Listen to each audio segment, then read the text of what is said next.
오늘 본문 35절부터의 내용에는 한 맹인의 이야기가 나옵니다. 그 맹인은 앞을 보지 못하는 자로서 구걸하여 생계를 꾸려 나가고 있습니다. 그래서 그는 예루살렘으로 올라가는 순례객들이 많이 지나다니는 큰 길로 나와서 사람들의 긍휼을 구하고 있었던 것입니다. 그런데 그러한 맹인 앞에 예수님이 나타나신 겁니다. 그는 보이지는 않았지만 그의 앞에 무슨 일이 벌어지고 있다는 것을 느낄 수가 있었습니다. 그는 큰 무리의 소란스러운 소리를 들을 수 있었을 것이고 그 무리의 중심에 예수님께서 계시다는 소식을 듣게 되었을 것입니다. 이에 그는 소리치기 시작했습니다. 그는 이렇게 소리쳤는데요. 38절입니다. 맹인이 외쳐 이르되 다윗의 자손 예수여 나를 불쌍히 여기소서 하거늘. 그런데 사람들은 크게 소리치는 그를 꾸짖었습니다. 여기서 꾸짖다라는 말은 단순히 잘못을 조용히 지적하는 정도가 아니라 아주 엄하게 혼낼 때 쓰는 단어입니다. 그들은 인상을 쓰며 때릴 수도 있다는 제스처를 취하면서 조용하라고 말하였습니다. 사람들은 소란을 가중시키는 그의 외침, 그리고 예수님의 발걸음을 방해할 수도 있는 그의 외침을 막고자 하였습니다. 그들은 맹인 거지와 같은 별 볼 일 없는 자가 예수님의 여정을 지체하게 하는 일은 있을 수 없다고 여긴 것 같습니다.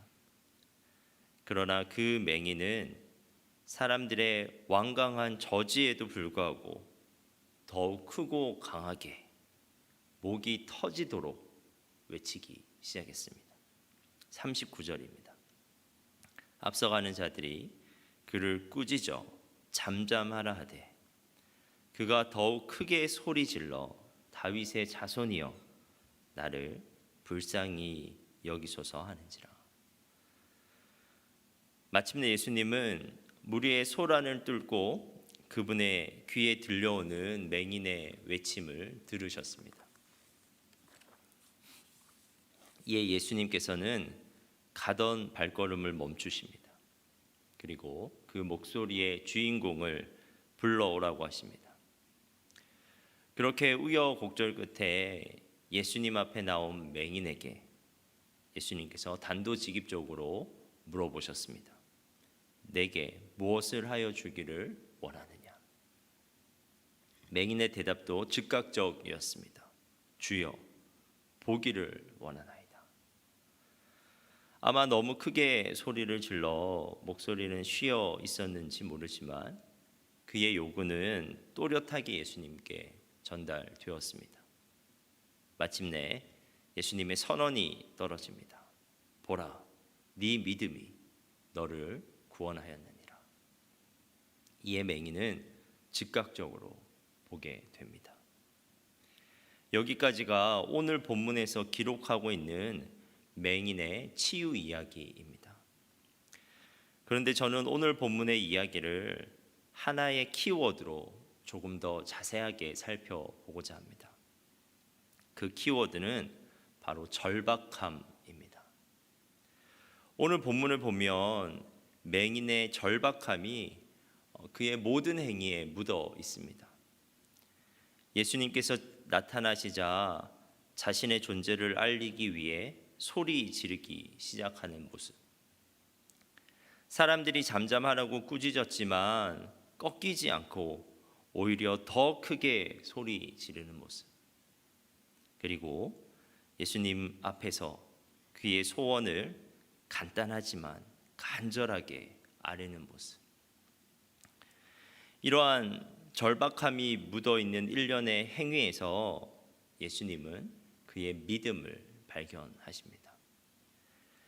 그렇다면 맹인의 절박함은 어디에서 기인하는 것일까요? 먼저 그 절박함은 맹인의 자기 이해에서 기인합니다. 그는 자신을 불쌍한 존재라고, 은혜가 너무나 필요한 존재라고 명확하게 인식하고 있었습니다. 사실 그는 그럴 수밖에 없었습니다. 구걸하는 그의 인생에서 그는 얼마나 많은 모욕과 멸시를 받으면서 살았겠습니까? 그의 삶은, 그의 몸과 마음은 상처로 가득했을 것입니다. 그의 비참한 삶과 그 삶으로부터 구원받고자 하는 간절한 소망은 예수님을 향해 그가 절박하게 부르짖도록 만들었습니다. 그리고 더 나아가 맹인의 절박함은 예수님에 대한 올바른 이해에서 기인합니다. 그는 이미 예수님에 대한 소문을 들었을 것입니다. 예수님이 행하신 기적과 가르침에 대한 소문은 이미 유대 전역에 퍼져 있었기 때문입니다.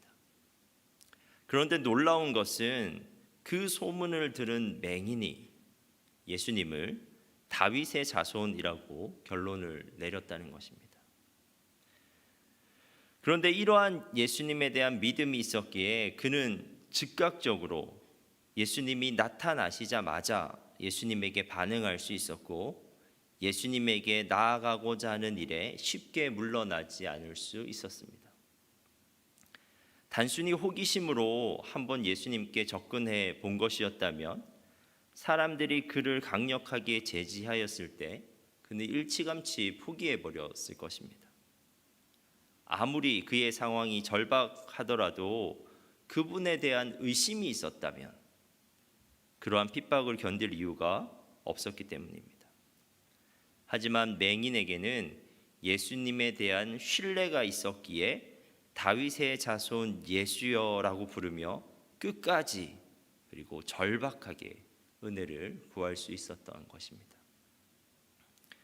그리고 맹인의 절박함은 시간, 기회에 대한 이해에서 기인합니다.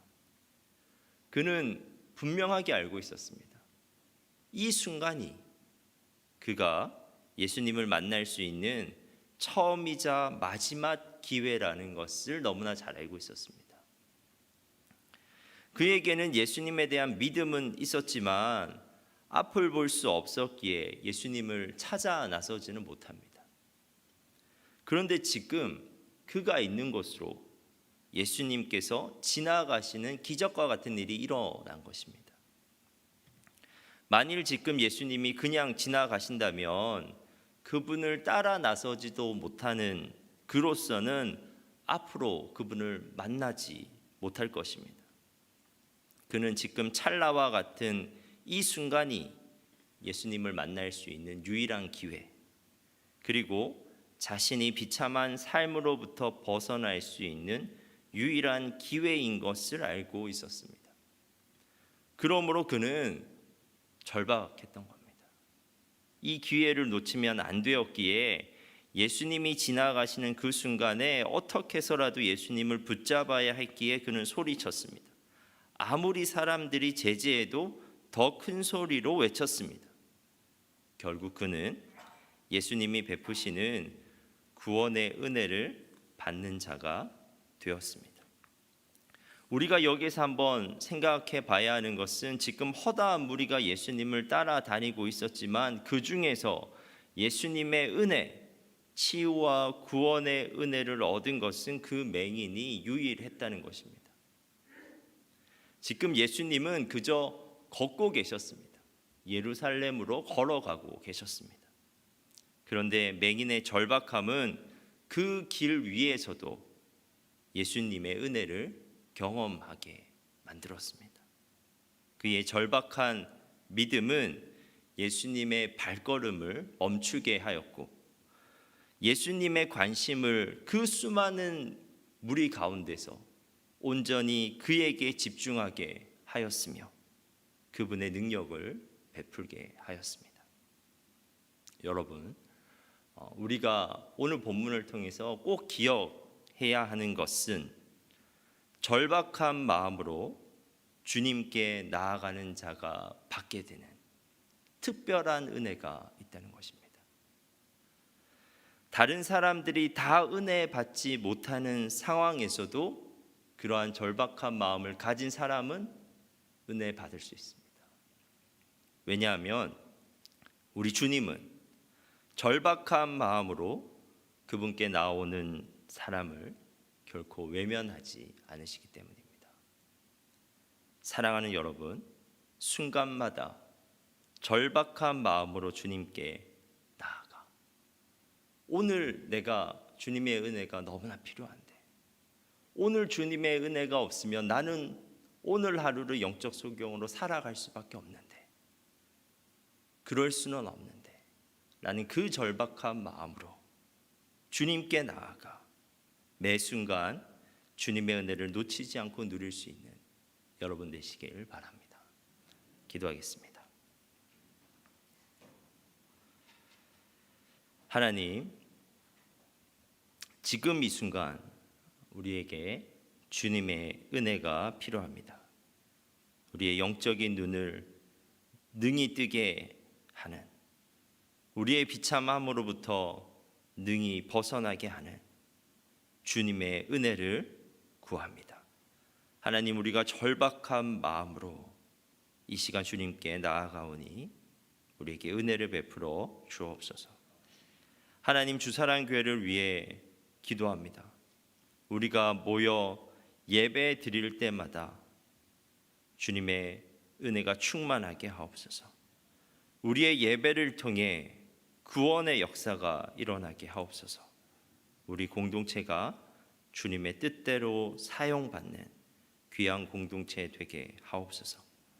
담임 목사님을 위해 기도합니다. 항상 강건하게 붙잡아 주시며 성령 충만케 하사 주님의 사랑과 지혜로 충만하게 하옵소서. 하나님, 오늘 하루도 말씀 들으며 기도하며 나아가는 우리와 함께하여 주시고 주님의 은혜를 누리는 하루 되게 하옵소서. 예수님의 이름으로 기도합니다.